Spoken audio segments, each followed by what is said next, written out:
Welcome to the Hearts Entwined podcast. In this podcast, we'll be having discussions around the secrets which attract lasting, healthy, fulfilling relationships, creating a healthy mindset, and what women should know and understand about men. Introducing your host, Lyn Smith, the Queen of Hearts, relationship expert, trainer, speaker, and best-selling author of the Cupid's Bow technique. Lyn's mission is to have a positive impact in reducing divorce, domestic violence, and suicide. Welcome to the Hearts Entwined podcast. This is your host, Lyn Smith, the Queen of Hearts. And today, listeners, I've got a returning guest. Her name is Nicole Kellidis, and she is a self-love and relationship coach. Welcome, Nicole. Hello, Lyn. Thank you for having me again. You're very welcome. We're really excited today, Nicole and I, to talk about all things feminism, and how that may or may not impact a man's masculinity. And sometimes in the way we behave, we can inadvertently emasculate the men in our lives. So we wanted to discuss this topic, which is very close to my heart. So Nicole, first of all, I'd like to ask you what your thoughts are around what it is to be feminine in your words. What it is to be feminine is the ability to drop into your body and feel and soften up and open yourself vulnerably to somebody else. And that can be your girlfriends as well. It doesn't need to be in a romantic relationship only. It's just the ability of deeply connecting with yourself and with your body and being able to share that vulnerability. So that is what feminine to me is. And it's also nurturing at the same time. So it's a combination of things. And why do you think it's important for us to educate women how to be more in their natural feminine core energy? The truth is that without that connection with yourself and that emotional intelligence, that emotional understanding of yourself, you don't have the map to actually understand others.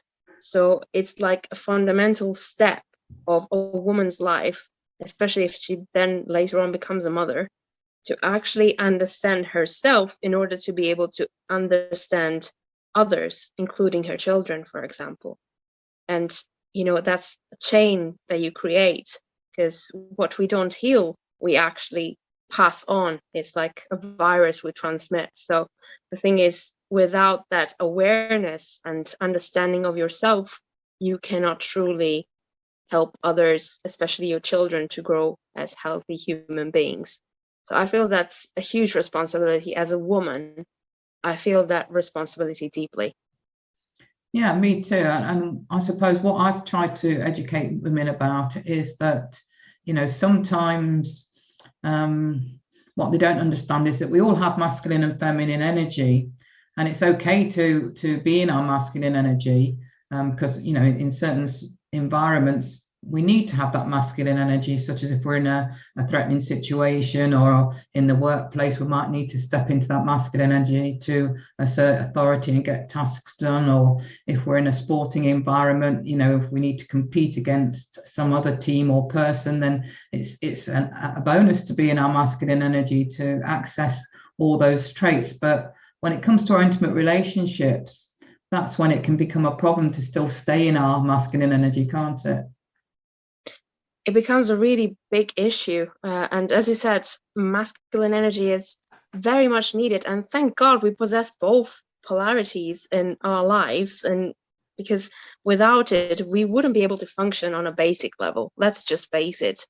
Because as a woman, even just as a mom, you need to do things. You need to have things done in your life. So you need that masculine energy. You need that polarity as well. But at the same time, without that, as you said, it's just impossible to really be able to fully express yourself as a woman.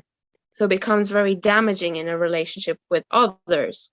For example, in a couple's dynamic, it becomes really toxic because you emasculate the man and you actually create a toxicity between the two of you. So it becomes very difficult to have a healthy relationship because you're not accessing that deeper level that you need in order to interact with a man in a healthy relationship. Yeah, I agree. I've experienced both. When I was in my masculine energy in a couple of relationships, I experienced it where that, for example, with my marriage, made my ex-husband step more into his feminine energy, which I wasn't then attracted to. And I didn't understand this at the time because I didn't have the awareness and knowledge that I have now. So, he stepped back and more or less allowed me to wear the trousers, which meant, I wasn't as attracted to him because I was inadvertently emasculating him without even realizing that what was happening. And I've also had the other extreme whereby there was a relationship where the boyfriend at the time was very strong in his masculine energy, and I was also trying to be strong and exuding my masculine energy, and that caused friction, that because he was picking up on that masculine energy and he could feel it, and so that caused arguments and conflict. That is the inevitable result, and also at some point we will create that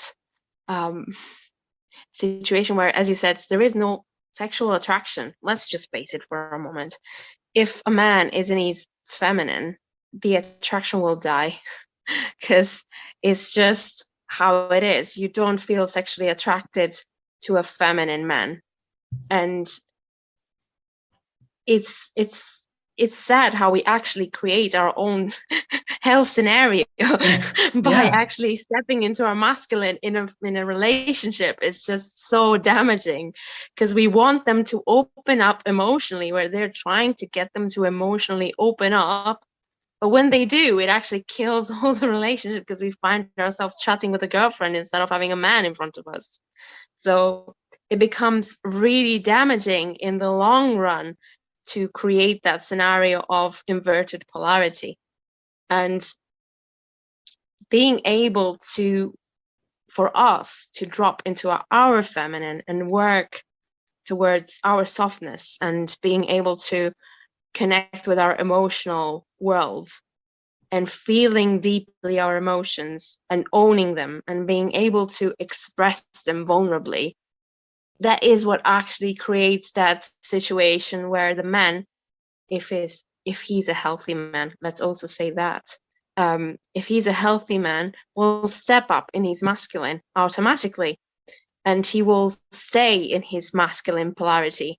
He will be able to hold a space for us to feel safe and to be in our emotions and be in our feminine. But that requires a healthy man to begin with. And that's not always the case. And within the energy dynamics, there is always a healthy masculinity and an unhealthy masculine energy, and an unhealthy femininity and a healthy femininity that we can all embrace within ourselves, isn't there? Absolutely.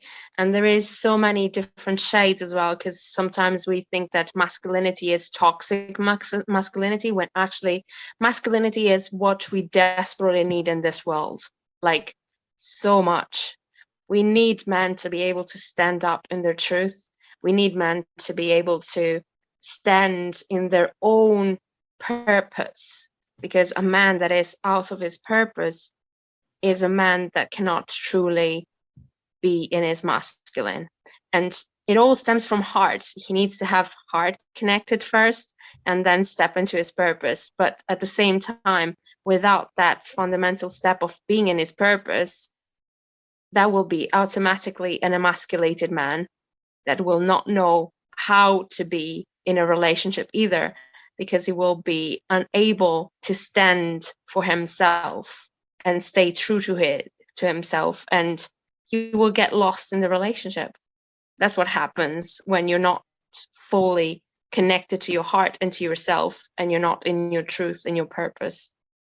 Yeah, I agree. I think it's important to realize, that the traits of a healthy masculine are more that he's the chivalrous one, he's the protective one, he keeps you safe, he is assertive without being controlling, whereas the unhealthy masculine is quite often what we label all men as being, and that's not the case. But they're the ones that do exude the the chauvinist traits of being possessive, jealous, controlling, and aggressive, all those sorts of things. And we can also embody those traits as well within us as women.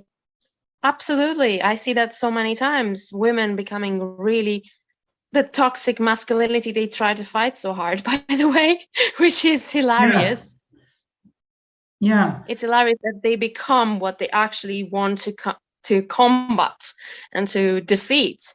They become the epitome of actually the opposite of what they're trying to achieve, because they're like, yeah, let's destroy patriarchy, and then they are actually becoming a new patriarchy in another shape because they've got this very strong opposition to everything that is actually the feminine, which is what they should be embracing in order to make the change in the world that they actually want. Absolutely. And again, for me, when I describe the unhealthy feminine, that is when, and then we can, again, all genders can embody this. And the unhealthy feminine is the feminine that is that submissive, subservient, victim, needy, desperate energy. And the healthy feminine is the nurturing, the sensual, the flirty, the soft, the graceful energy, isn't she? And as I say, both sexes can embody this regardless of gender and orientation. Absolutely. And I feel that the key being when you are in your healthy feminine, you're able to being balanced. You're able to be self-reliant, but at the same time, you're also interdependent. So you are aware that you're not self-standing. You are able to connect deeply with others, and you are part of a net around you. So it's not that you're just alone and able to be this independent go-getter super Wonder Woman.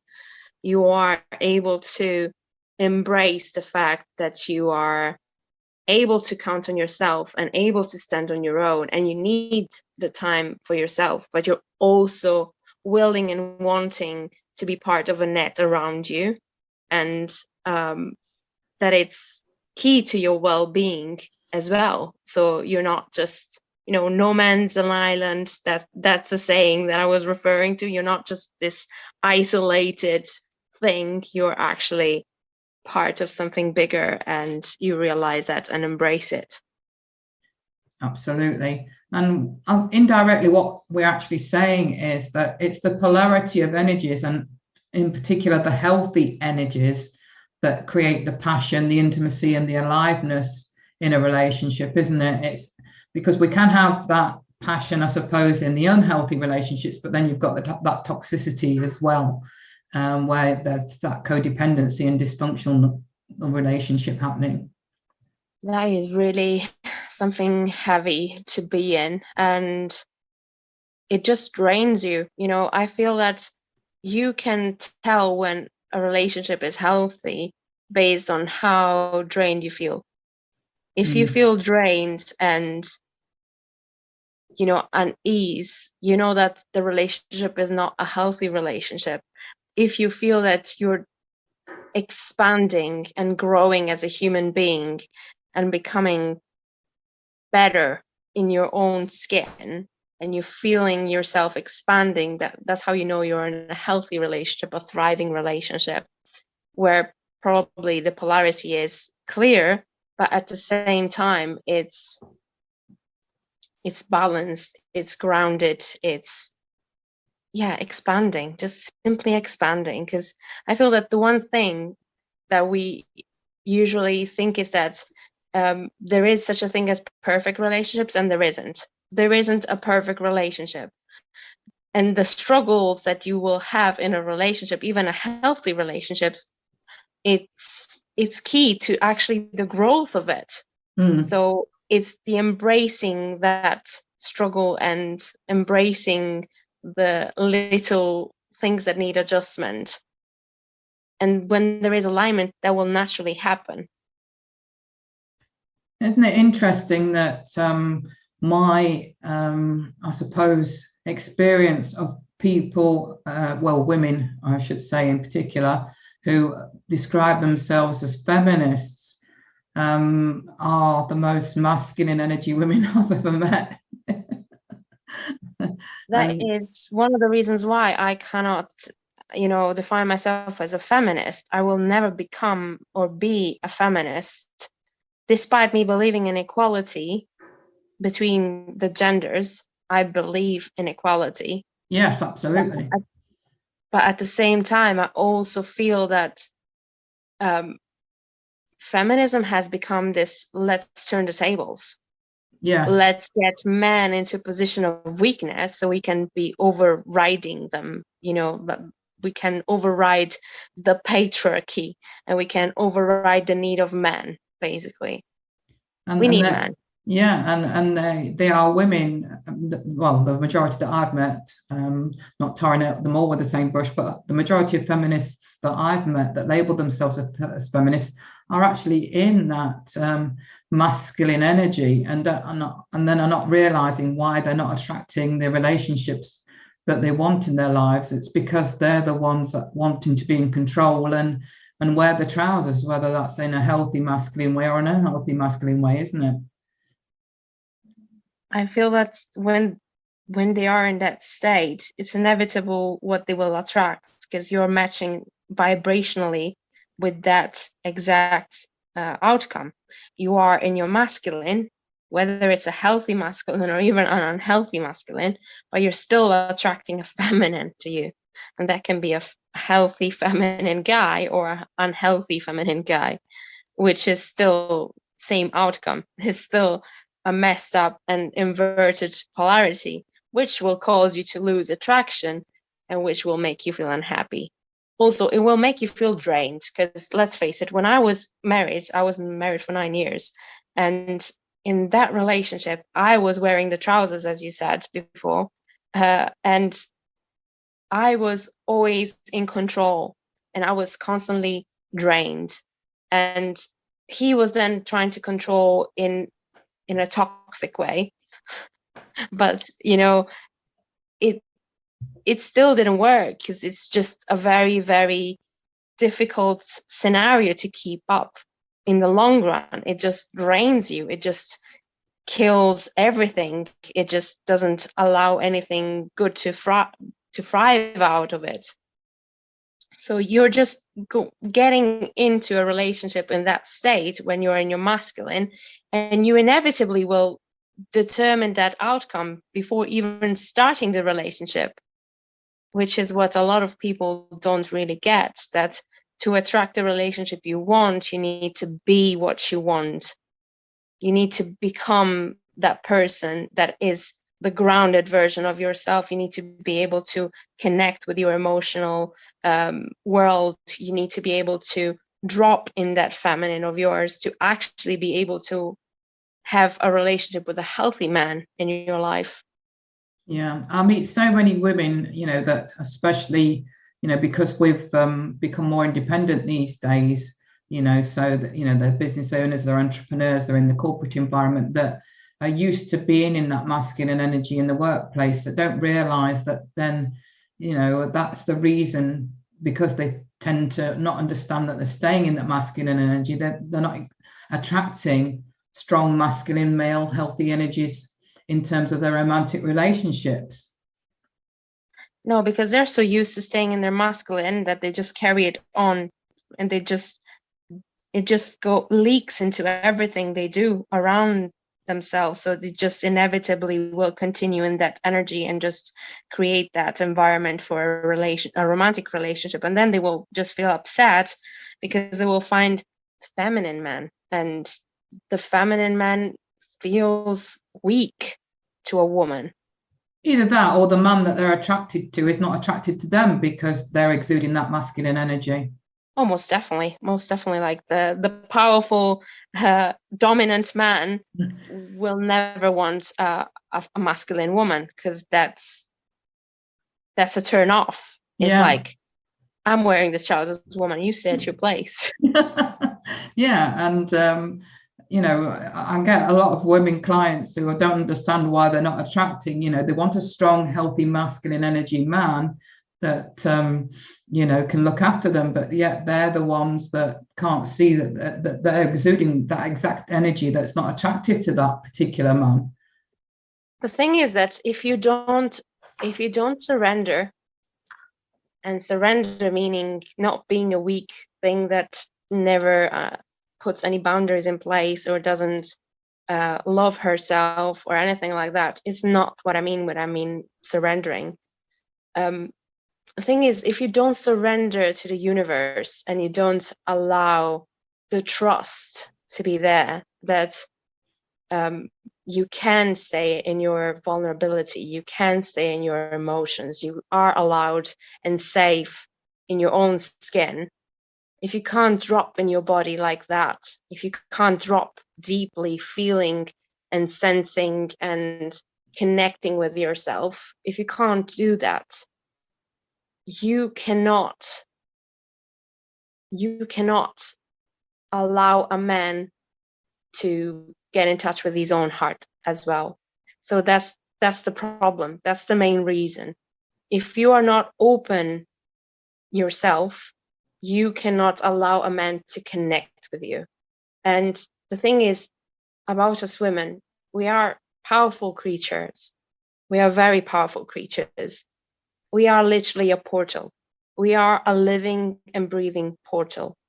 We are the portal for children to come through. We are the ones that carry from spirit into the physical 3D world, a soul. And we are also the portal to a man's heart. We are the way through. They can actually connect to their own hearts, because our softness will allow that to happen. Our being open and receptive and receiving and appreciative and soft in our own core for ourselves, not for a man, but for ourselves. That's what actually creates the opportunity for a man to be able to connect to his own heart. And that, so, like you say, is not about weakness or being submissive or subservient, is it? It's about being strong within your own feminine core self and happy with who you truly are. Yeah, you're the best version of you in your strong feminine self is so powerful, and women don't actually realize the power they've got when they're in that energy. No, they don't. And the thing is that when you envision strong, you imagine somebody flexing a muscle. You imagine that masculine power, when actually our strength doesn't come from there. Our real true strength comes from the openness and ability to connect with our hearts. Is that love that we have got inside that we just need to allow to be seen and heard and felt by others. And to begin with ourselves, we need to be able to connect with that love for ourselves and for others to begin with. And once that is done, then you can trust that you're always taken care of and you're safe in the world, in your own skin. And then it's easy for you to be able to connect with others as well on a more deeper level. It's just natural because you're familiar and at home with yourself, with your own emotions, with your own emotional world. You're able to express it without fear of judgment from others. You're content in that feeling of openness. You're receptive, you're radiant, you're sharing your energy. You're not in fear of losing anything. You're not scared for your own safety. You're no longer in that vibration of fight or flight. You're open. Yeah. You're allowing energy to flow through you and in you.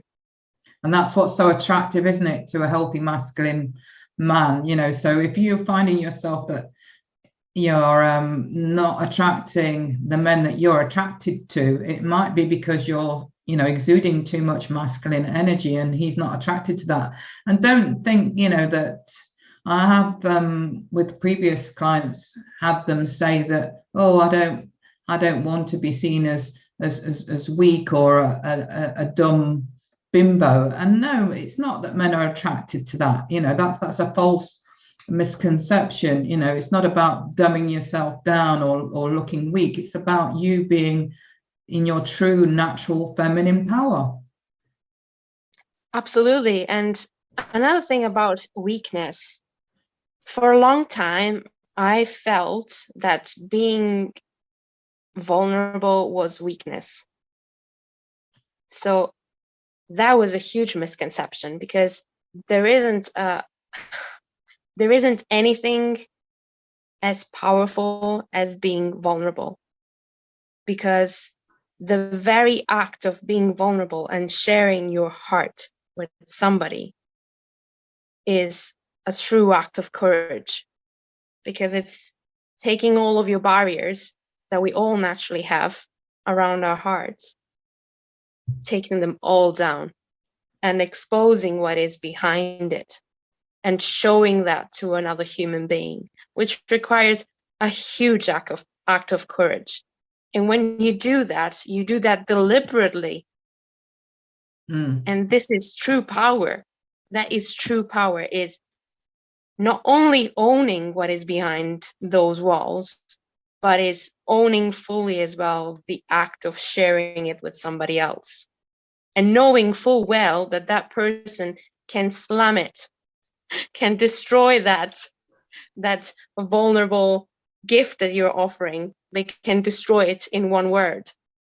But you still choose to do that because you trust that something good, no matter the outcome, will come out of it.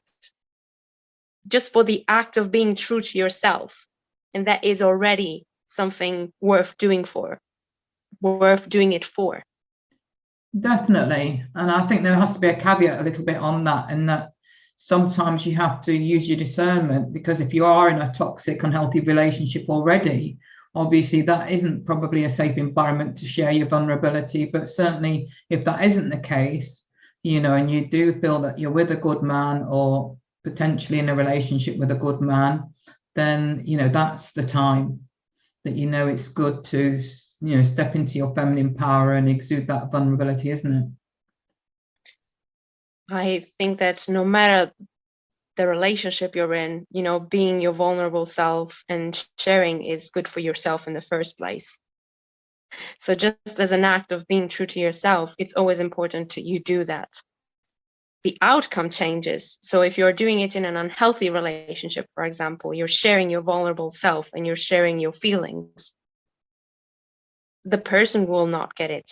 The person will actually react and will not be able to sustain your emotional share. When it's in a healthy relationship, the man will actually be able to sustain it and hold space for that share. So it's the outcome that changes. And ultimately, the choice is always in you to see that the other person in the unhealthy relationship cannot sustain your emotional share. And, continuously in different situations, of course, you don't do that like first time around. You didn't listen to me. This is unhealthy. This is toxic. I'll leave you. It's not like that. No. If you see that this is a pattern in a relationship and the outcome is always the same, that the other person gets triggered and reactive and unable to welcome an emotional share, then this is definitely a toxic situation and it's not a healthy thing to stay. On the other side, you will see a man responding to you completely different. You will see a man listening and holding that space and changing his behavior as a result if something has hurt you in the past. Yeah. So trying to address it through doing, that is what the masculine is best at doing, because that's what the masculine truly is. It's like I'll change the situation, I'll change the environment to create a safe container for my feminine. Absolutely. The masculine is all about the doing and the action, isn't he? And the feminine is all about the being and the feeling. Absolutely. And this is what we're called to be again, because in this moment in time in history, we definitely need to rebalance our polarities in order to be the strong units we need to be in this world, because we need to be that. Our world desperately needs that polarity to be back in place. There is so much confusion about being a woman and a man nowadays that we lost our essence. We lost it. We are so lost. This is so sad because we are so lost. And we don't even know how to get back to balance. And I think a lot of it has happened on the back of feminism because, the feminist movement, although it initially was all about equality, which obviously both you and I fully support and believe in, that absolutely, it is only fair that we all have equal opportunities, and that's the word that needs to be contained in this. Equality is about equal opportunities, isn't it about being the same as men? Men are exactly. not hairy women, are they? No, thank God not. Thank God not. Men are amazing. Healthy men are gifts. They're absolute treasures, and they are the one thing that will keep the world going as it should be. They are the ones that will create the safe environment for a new earth to be birthed. So we need healthy men, and we need strong men. Absolutely. Mentally, not just physically. We need mentally strong men. We need that. Absolutely, 100% agree. But I think, what started, I suppose, relationships becoming a bit more toxic as generations have gone on, or I feel it has been the education around being more gender neutral rather than having that polarity. And because we've been educated and parented to be more gender neutral on the back of it being perceived that we need to be the same as men rather than, embracing our differences, then the polarities got narrower and narrower till we're almost gender neutral, which means that, there isn't any polarity anymore. And so relationships are basically flatlining and are dead because there's no aliveness, there's no passion, there's no polarity and there's no fulfillment. Spark. There is just this, it feels a bit, I've seen so many relationships that are actually like, they are branded as healthy relationships, but they're, as you said, gender neutral. So they are like, yeah, we're equal in the relationship. Our partnership is equal, but that also means that there is no real connection. There is no spark. There is really no passion. There is just this kind of agreement that we are in a relationship and we carry on our roles as partners, but there isn't really that real deep intimate bond and that real deep connection at the base of it. And don't let me start on the gender neutral thing, because that's something that really doesn't sit well with me. I don't believe in gender neutral at all. I feel that that's actually the opposite of what feminism should have been. Yes, I agree. I think it's just got misunderstood over time. And, instead of us understanding it's all around equal opportunities, rather than trying to educate people, men and women, to be the same as each other. We're not the same. We're not physically the same. We're not emotionally the same. We don't think the same. We don't behave the same. We're not wired the same way. Like, we're just not wired. If you take a man and you take a woman, you put them one next to the other, you will never see them see things at the same way. No. Like, they will give you completely different description of the same exact scene in front of, or the same picture, because they will notice different things in a different way. Because we are ultimately different, and for a very good reason, because we are complementary. Yes. This is the purpose of our differences. We are complementary. What I don't see, you see. What I can't do, you can do. And we are designed in a perfect way for this exact purpose, because together we are the strongest unit. Alone, and the separation that they've created between men and women, and the war that has been instilled in us between us, is exactly what keeps us weak. I agree. And this is the truth about it. You need to be feminine for yourself, because that's your natural state of alignment. And men need to be in their masculine, because that is their natural state of alignment. Yeah, and that doesn't mean you can't ever use your masculine energy if you're a woman, or you can't ever use your feminine energy if you're a man. But it's knowing when it's appropriate, isn't it, in the circumstance at the time?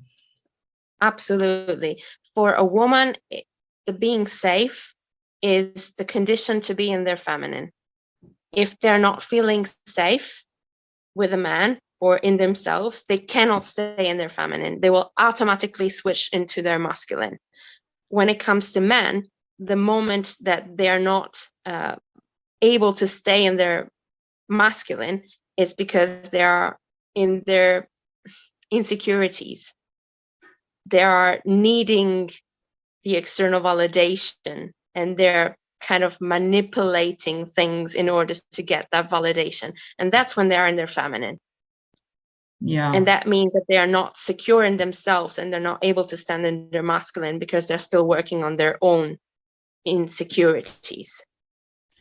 I just think it's so sad that, in the name of equal opportunities, that we've been educated more to be gender neutral. And, and this is creating a situation where we might as well be gender neutered, because we're all operating in this middle masculine feminine zone mix of energies, which is neither one thing or the other. And therefore, a lot of relationships are lacking that passion, that intimacy and fulfillment that we're all craving, and we're not understanding why that is. It's because there's no polarization of energies anymore. Exactly. That's exactly the thing. Without the polarization, there can't be that depth, because you can't truly connect with yourself to begin with. Because if you were really connected to yourself, it would be automatic to be in that state of alignment with your polarity, with your natural polarity. And that's what it is at the end of the day. It just is that. And we women, we've been educated since very early childhood to be that go-getter. You need to make things happen for yourself. You need to be independent. You need to never rely on anybody. You need to do this and that. You need to achieve. You need to perform. And let's just face for a moment, even sexually in porn, for example, we are depicted as performers. We need to perform in that specific way to please a man. That's another way of getting us out of alignment, because the very purpose of sexuality is to feel. So that's another big detachment from what the essence of the feminine really is. So if you're not allowed to feel because you're busy performing, what will happen? You won't enjoy sex. No, that's a chore. Yeah, it's a chore. The feminine energy is all about receiving, isn't it? It is. And if you're performing, you're giving in the first place. And in the second place, you are in a place of needing the validation. So you're acting to get the validation. And in that space, you're not able to actually feel yourself. So you've created a disconnection between your mind, your heart, your body. And in that way, guess what happens? You don't like sex. How weird is that? And that's how you create that scenario where relationships are not passionate, they're not full of intimacy, because you are disconnected from yourself. You are performing. You are in a chore mode. It's like, okay, yeah, we need to schedule this sex thing at 9:00 on Saturday, because, we need to keep the man happy, and we need to do this because it's what is supposed to be happening. And this is a chore. It's no longer a way to connect with somebody. It's a performance, a chore you need to perform. It's so sad. It is. It really is. So let's hope that, you know, more of our conversations, Nicole, can educate more, because I know my audience is predominantly women, and educate more women to understand, you know, their own true feminine essence and become and be more of that. We need that. As a collective, we definitely need to find alignment within, and we need to find alignment to our true essence. And that's not just for the collective, it's for ourselves to begin with, because in that way, all of our relationships, not just romantic relationships, they will all thrive. Because every time, I've got 2 boys personally, and every time I drop in my feminine and I show my emotions to my children and I explain them my feelings, they actually are able to connect with me on a deeper level. And the intimacy that creates is the very essence of the bond that I'm trying to create with my boys, and that I would love one day for them to be able to hold space for with a woman that they will choose to be with. So this is all very much not just for ourselves, for the collective, but it's also for ourselves. It's just so intertwined and so connected, because everything is us and we are everything. So we are ultimately souls experiencing a human experience, but we are souls, we're not just a body. So we are all connected and we are one at the end of the day. So we need that that flow to be happening for a better world to be there. Absolutely. Let's hope that you know, this sort of information is more integrated in the school education system, and also you know, around parental skills as well, to enable relationships to flourish better in the future. We need definitely a new system of education. The education system is quite screwed, if you ask me, and pardon my French, but this is how I feel. I feel the education system is completely messed up and needs complete rebuilding, because what we are doing currently is what we used to do 100 years ago, and nothing has changed in the way we actually teach children, what we're teaching children either. So it's only about basic stuff to keep them busy, but at the end of the day, we're not really teaching them what really needs to be done in life. The real skills, we're not teaching kids how to actually grow as human beings and fulfill their own purpose, for example. Boys are not taught that they've got a purpose that they need to actually pursue in life. And that's one of the keys that is fundamental to human nature. If you don't have a purpose, you're just lost. You're going in circles. You don't even know what you're doing with your life. You're just existing.